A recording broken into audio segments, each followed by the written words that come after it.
StartGate, c'est un campus de start-up, le campus start-up de l'Université Mohamed VI de Polytechnique.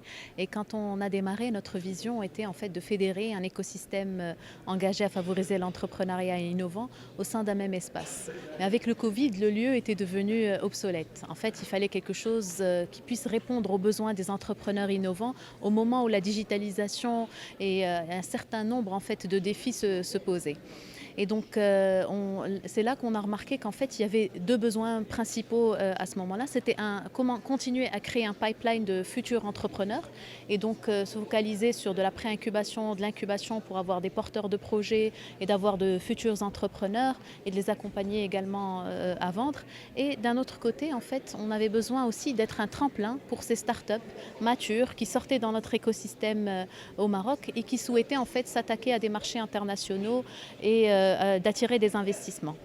Donc c'est là où en fait on a commencé à regrouper des partenaires qui souhaitaient en fait offrir cette offre aux startups. Donc on a commencé par des programmes qui étaient déjà existants au sein du M6P comme l'incubateur YouFounders ou Explorer qui fait de la pré-incubation et qui est en partenariat avec MIT Sandbox.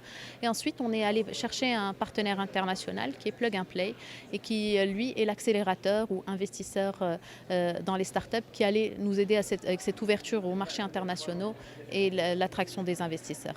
Au fil du temps, en fait, on a nous-mêmes développé cette compétence d'accompagnement et on a eu l'opportunité en fait, d'avoir des partenaires de renommée au niveau marocain qui nous ont fait confiance pour faire des partenariats et développer des programmes d'accompagnement beaucoup plus spécifiques sur certains secteurs d'activité ou des sujets qui sont sensibles pour le pays ou pour l'Afrique. Et là, je cite par exemple le ministère de l'Industrie et du Commerce qui nous a, avec lequel nous avons co-construit en fait la plateforme MRTB, Moroccan Retail Tech Builder, pour accompagner les startups du secteur du retail et en fait accélérer la digitalisation. Et également en fait la Fondation Mohamed VI de l'environnement à travers le programme Aish qui elle va cibler en fait des startups africaines qui apportent des solutions innovantes pour lutter contre le changement climatique. Et en fait cette association va apporter une expertise complémentaire métier en plus de l'expertise d'accompagnement business que nous on offre, des opportunités potentielles de collaboration à ces startups, tout un réseau. Donc ça va enrichir en fait, ça enrichit notre offre. Donc aujourd'hui, à travers ces différents programmes partenaires, on a pu atteindre plus de 600 porteurs de projets, startups accompagnés de différents niveaux de maturité sur différents secteurs d'activité.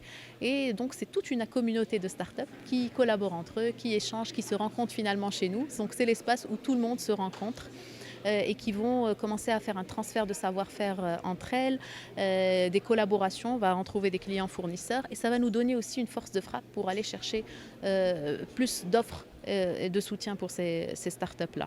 En fait, on a d'autres partenariats à venir et effectivement parce que ce qu'on s'est rendu compte, c'est qu'il fallait ce côté spécifique qu'on a de travailler en mode écosystème est indispensable. Il faut que différentes parties prenantes s'unissent pour collaborer tous ensemble.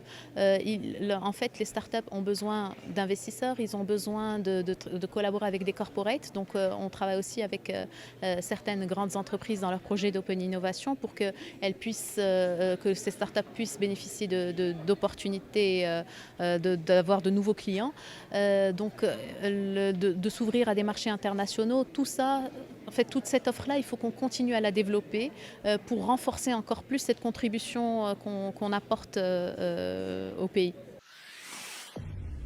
Pour suivre toute l'actualité d'EcoActu.ma, inscrivez-vous sur notre chaîne YouTube et rejoignez notre communauté sur Facebook et sur les autres réseaux sociaux.